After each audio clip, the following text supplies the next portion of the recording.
నమస్తే, welcome to కేకేఎన్ఎస్. మరి ఈరోజు సాయిప్రియ కాలనీ రోడ్ నెంబర్ 5 వస్తుంది. మనం చూసుకున్నట్టయితే ఈ మన పియ్యగూడలో మున్సిపాలిటీ కాన్స్టిట్యూన్సీలో అన్యాయమకర కట్టడాలు విచ్చలవిడిగా జరుగుతున్నాయి. అదే ప్రకారం చూసుకుంటే సాయిప్రియ కాలనీలో రోడ్ నెంబర్ 5లో హైటెన్షన్ వైర్లో ఎగ్జాక్ట్లీ మనకి ఎంత దూరం ఉండాలి చూసుకున్నట్టయితే ఇక్కడ నుంచి వైర్ కింద సేమ్ వస్తుంది. ఇది వైరుకు సేమ్ ఇట్లా ఈ లైన్లోనే 3 బిల్డింగ్లు కడుతున్నారు. మనము వాసనకి ఎంత దూరం ఉండాలంటే అంత దూరం ఉండాలి. ఆ గోడ దాకా ఉండాలి. అది చూపెట్టండి ఒకసారి.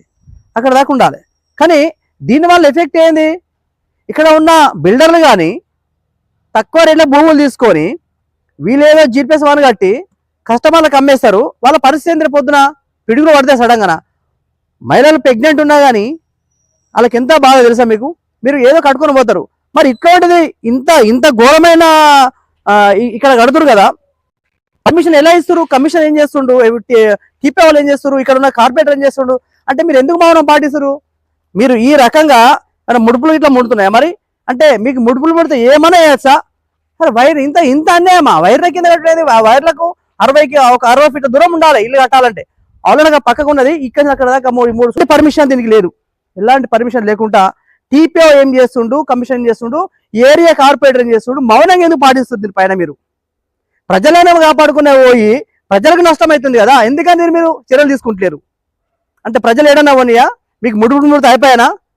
ఇంత వైర్ల కింద కడుతుంటే ఏమనిపిస్తలేదా? ఎలా వస్తుందండి పర్మిషను?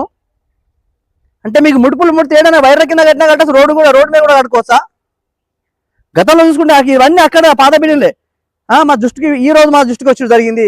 కావున సత్యం దీని మీద మీరు చర్యలు తీసుకోవాలి. కమిషనర్ కానీ, టీపీఓ కానీ, ఏరియా ఇక్కడ ఉన్న ఈ కాలనీ కార్పొరేటర్ కానీ మరి మౌనం పాటించాలి. దీని మీద సరైన చర్యలు తీసుకోవాలని చెప్పడం జరుగుతుంది. అలాగే దీన్ని ముందు చూసుకుంటే అయితే ఇంకా ముందు పోతే ఇంకా 2 కూడా కడుతురు. ఎందుకు ఈ మౌనం? దేనికోసం మౌనం?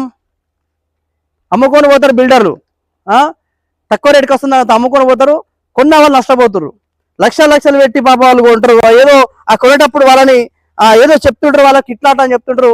మీరు కొనేసారి అయిపోతుంది. అయ్యో పిడుగు వాడి ఏదో ప్రాబ్లం అవుతుంది. ఇంట్లో లోపల టీవీలు కానీ, ఫ్రిడ్జ్లు కానీ, వాషింగ్ మిషన్లు కానీ ఇవ్వండి అని పలిపోతాయి. ఆ వైర్ పవర్ఫుల్ అంత ఉంటుంది. మరి తెలుస్తుంది కదా మనకు? అమ్ముకొని పోతే అయిపోయినా అంటే అమ్ముకోవాలి, చేతి దులుపుకోవాలి.